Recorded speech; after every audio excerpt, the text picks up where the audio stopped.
Қайлы қандар, қалдарыңыз қалай? Пиджактың екінші вариантын тігуге кірісеміз бүгін. Мен осындай мата алдым. Міне, мынау твит мата ғой. Твит мата, сосын астарына осындай кәдімгі обычный астарлық мата алдым. Мынау 1,5 метр алдым мен қазір нақты шығынды, сосын жазып кететін боламын. Енді бізде осындай ликала бар. Міне ликаламыз. Мен жазуларын қолмен жазып қойдым. Уақытым. Міне бізде осындай ликалалар беріледі. Ликаларымыз. Міне мынау бізде артқы ой. Артқы ойдың басқасы. Міне артқы ойдың астар бөлігі. Мынау жағаның өңірі. Ал мынау бізде алдыңғы ой. Алдыңғы ойымыз осындай екі детальдан тұрады. Алдыңғы ойымыз осындай екі детальдан тұрады. Міне мынау алдыңғы жағы, мына соның жан бөлігі. Осы екеуін бір-біріне қосып тігеміз. Сосын ортасында тігіс болғаннан кейін біздің басқамызда екі детальдан тұрады. Сурет қарасаңыздар, анық түсіндіріліп көрсетілген. Мынау басқаның не? Осындай төрт бұрышты сияқты, мынау шеті сәл ғана трапеция. Осы бір деталь, және мынадан осы екеуін бір-біріне қосып тігетін боламыз. Түсінбей жүрмеңіздер деп жатқан ғой. Сосын не біздің жеңіміз осындай деталь. Өте керемет. Кеше мен пробный вариантын тігіп көрдім. Жеңіміз өте керемет шықты. Енді осыны негізгі матамыздан тігіп бастаймыз енді. Енді детальдарымызды қойып, матамыздан пішіп дайындап аламыз. Хандар, міне мына матаның ширинасын екі бүктеп қойдымдағына детальдарымды осылай орналастырып шықтым. Артқы ойды бүктеме жеріне қоямыз. Енді мысалы мендегі 1,5 метр мата, соның бетіне бірінші қиып алмастан бұрын детальдарыңыз қалай тұру керек, қалай қойсаңыздар сыйымды болады, солай қойып шығыңыздар. Мен қазір 48 размерде тігіп жатырмын. 48 размерде міне менде 1,5 метр толық кетейін деп тұр. Енді одан үлкен размерлер болса уже ширинасы артады, сондықтан 1,5 емес, ол кезде уже 1,82 метр мата аласыздар. Енді қараңыздар, артқы ойды бүктеп пішеміз, артқы ойдың басқасын бүктеп пішеміз. Осы екеуі бүктеледі, қалғанының барлығы бүктелмейді. Екі детальдан піше береміз. Жеңнен екі деталь, алдыңғы ойдан екі деталь, алдыңғы ойдың жан бөлігінен екі деталь. Мына алдыңғы ойдың екі басқасы, осы екеуінен екі деталь. Енді мен сыйғанынша икемдеп осылай қойып алдым детальдарымды. Енді тура осы тұрысында толықтай қиып дайындап аламыз. Одан кейін астар бөлікті пішуге. Міне мына детальдарымды пішіп алдым. Менде қалған кусок, міне осы кусоктан жағамызды бүктеме қылып пішіп алдық. Одан кейін мынау бізде алдыңғы ойымыз. Осы деталін подбор есебінде де аламыз да. Сол себепті маған тағы да кішкене мата керек. Сол мынау жаңағы матаның жартысы кішкене қалған, осы жерді жеткізу керекпін. Осы жерден енді амалдап пішіп алу керек болып тұр. Енді осы подбортына бола тағы да не алып жүрмей, мата алып жүрмей. Сонда осы детальдан төртеу пішеміз. Енді маған осыдан жетіп тұрды. Егер 48-ден үлкен арғарай 50-ші размер болса, уже 1,5 жетпейді. Ол кезде уже 2 метр алуымыз қажет болады. 2,10. Алхамда негізгі детальдарымызды пішіп алдық. Енді астар бөліктің детальдарына артқа астар. Оны бүктеп пішеміз. Осы вытяжкаларын осылай қағазда қиып аласыздар. Сөйтіп соны матаның екі жағына бүктеп піштік қой, соның арғы жағына және осы бетіне вытяжканы түсіріп аламыз. Алдыңғы жан бөлігіміз. Енді бұны да маталарыңыздың бетіне сыйғанынша сыйыстырып, әдемелеп реттеп қойып аласыздар. Мен осылай қойдым. Жең, мынадан бүктеп бір деталь, екі деталь, екі деталь, жеңнен екі деталь, басқадан бүктеп бір деталь, алдыңғы басқаның жанындағы бөлігі, одан екі деталь. Міне тура осылай қазір қиып аламын. Алхандар, енді біз детальдарымызды құрастырып бастайтын боламыз. Мына сыртқы бойдың детальдарын алып алдым. Өзіммен бірге бірінші осыны тігіп алайық, одан кейін астар бөлігін тігетін боламыз. Енді қараңыздар, мына артқы ойдың вытяжкасын мына осылай екі жағына сызып аласыздар. Сол вытяжканы қосудан бастаймыз.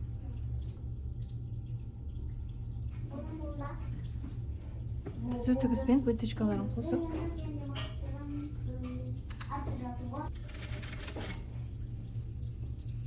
твитті негіз дублериндағым келген, бірақ дублериндесім тым қалың болып кететін сияқты. Сондықтан дублериндамай осы күйінде тігіп көргім келді.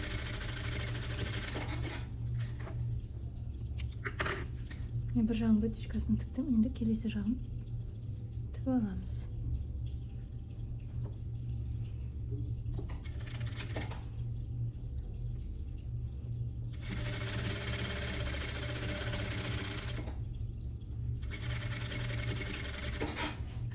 Енді қараңыздар, мысалы мен мынаны вытечкасын тігіп, сразу мына жерден тігіс жүргізетін болсам, дәл қазір барып, сразу вытечкасын үтіктеп алуым қажет. Енді қазір мен оны бірден белін қосайын деп жатқан жоқпын, сол себепті қазір барлығын үтіктеуге барамын да бірге үтіктеймін. Егер жаңағыдай белін қосу керек болған кезде вытечкаларыңыз үтіктелмей қосып қоймаңыздар, иә, сол жағына мұқият болыңыздар. Енді алдыңғы бойды алып, мен бұны былай қойайын, көрінбей қалмас үшін. Мынау алдыңғы жан бөлігіміз. Мынау алдыңғы бойымыз. Осылай қосылатын болады.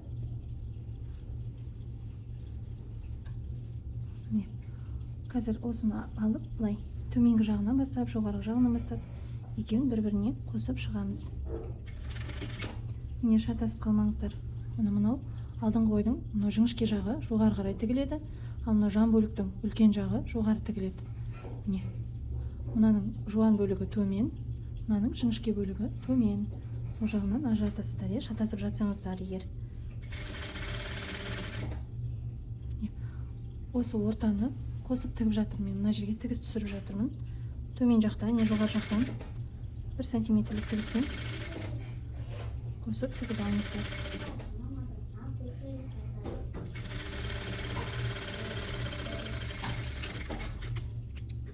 Тігіп алдым. Енді қазір бұны екіге бүктеп, екіге ашып үтіктеймін. Келесі жағында тігіп аламын. Содан кейін үтіктеуге барамын. Міне енді тігіп алдық. Енді вытечкаларымызды үтіктейміз. Артқы бойдың вытечкасын екеуін бір-біріне қаратып үтіктеп аламыз.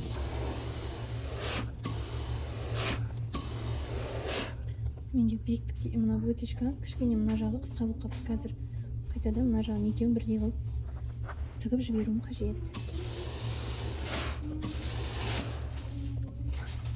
Енді мына жаңағы біздің алдыңғы бой мен ортаның тігісін екеуінің ортасына ашамыз ағымыз, екі шетке қаратып үтіктейміз.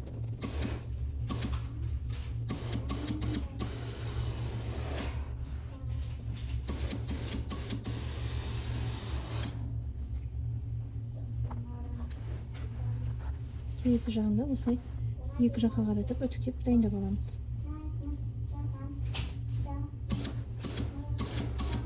Үтіктеп келдік. Енді иық тігістерін, жан тігістерін қосып тігіп аламыз. Міне мынау кішкене жағы иыққа тігіледі. Мұны алдыңғы ой кішкене, сосын жаны ұзын. Осыны иықпен біріктіреміз. Артқы бойдың иықтары. Тігістің барлығынан 1 сантиметр орын қалдырылған тігісті 1 сантиметрмен тігіп шығамыз.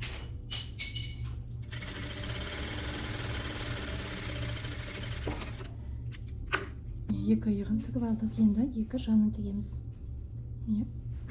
Жаны кішкене шатасып қалуларыңыз мүмкін. Өйткені былай жан тігіс, одан кейін сәл ғана ішке кеткен ойық жаңағы несі. Төмен жағынан бастап тігеміз. Сол кезде мына артқы бойдың өзі ойығы жақсы көрініп тұр. Осы жермен бірдей қылып алдыңғы бойдікінде тігіп аламыз.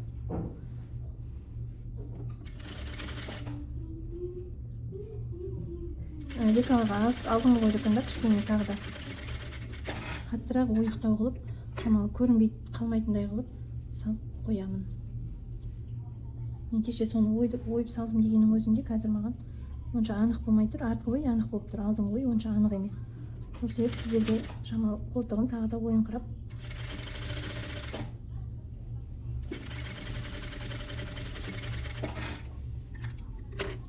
міне жанын тігіп алдық. Енді осы иықтың тігістерін екіге ашып үтіктейміз. Сосын жаңағы жанның тігісін екіге ашып үтіктейміз. Одан кейін үстеріңізге киіп көріп, примерка жасап көріңіздер. Тігістерін ашып, үтіктеп, дайындап қойдық. Енді басқасын, алдын арқасын біріктіріп алып, содан кейін қосамыз. Мынау бүктеліп тұрған бізде артқы ойдың басқасы. Бірінші алдыңғы ойдың екі деталін бір-біріне қосып алайық, одан кейін артқы ойға жалғастырамыз. Мына алдыңғы бойдың тіке болып тұрған жағы ол ортадағы тігісі, ал мынау трапеция болып тұрған жағы ол біздің жанына кететін жақ. міне мынаның да тіке жағы алды, сәл ғана трапеция жағы, мынаған тігілетін жағы. Енді осы екеуін бір-бірімен беттестіріп аламыз дағыны, осы жерде тігіс түсіріп шығамыз. 1 сантиметрлік тігісті.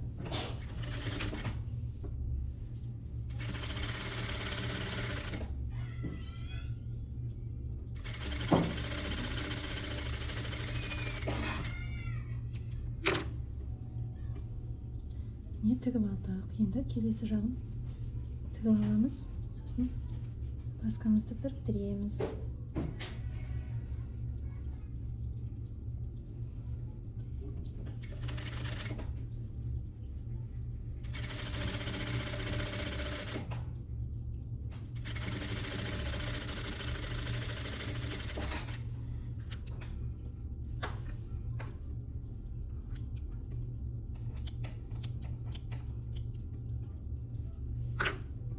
Не тігіп алдық, енді осыны артқы бойға біріктіреміз. Қараңыздар, енді мынау біздің жаңағы қиғаш жаны, осын мынау қиғаш жағымен қосамыз. Не былай 1 сантиметрлік тігіспен осы алдыңғы ой мен артқы ойдың маскаларын біріктіріп, екі жағынан тігіп аламыз.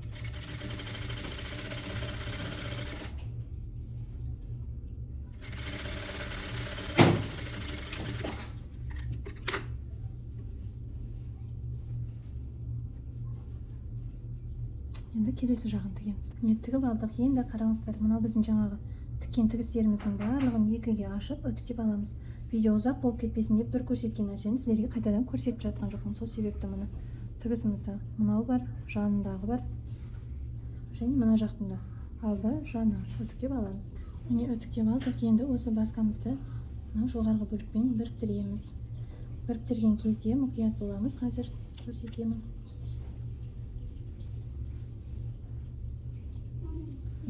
Мына басқаның жан тігісі, сол жан тігісті мынау жоғарғы бөліктің жан тігісімен тура келтіреміз. Енді келесі жағын жан тігісімен бірдей қоямыз дағыны, бұл жерде жиреп қоямыз. Енді қараңыздар, мына жердегі алдындағы тігіспен мынау тігісіміз екеу бірдей келу керек. Сол жерде бірдей қылып қоямыз. Чиреп қойдым. Енді мына жағында мына тігіспен мына тігіс. Сонда екі жан тігісі және екі алдындағы тігіс.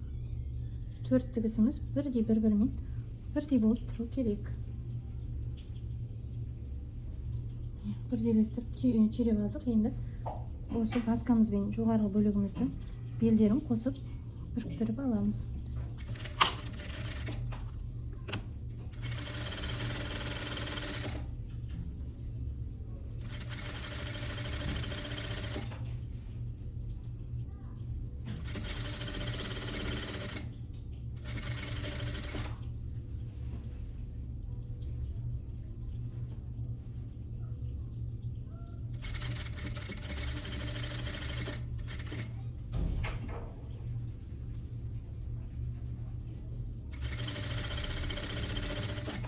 Артқы бойдағы выточкамыз екеуі бір-біріне қарап тұру керек.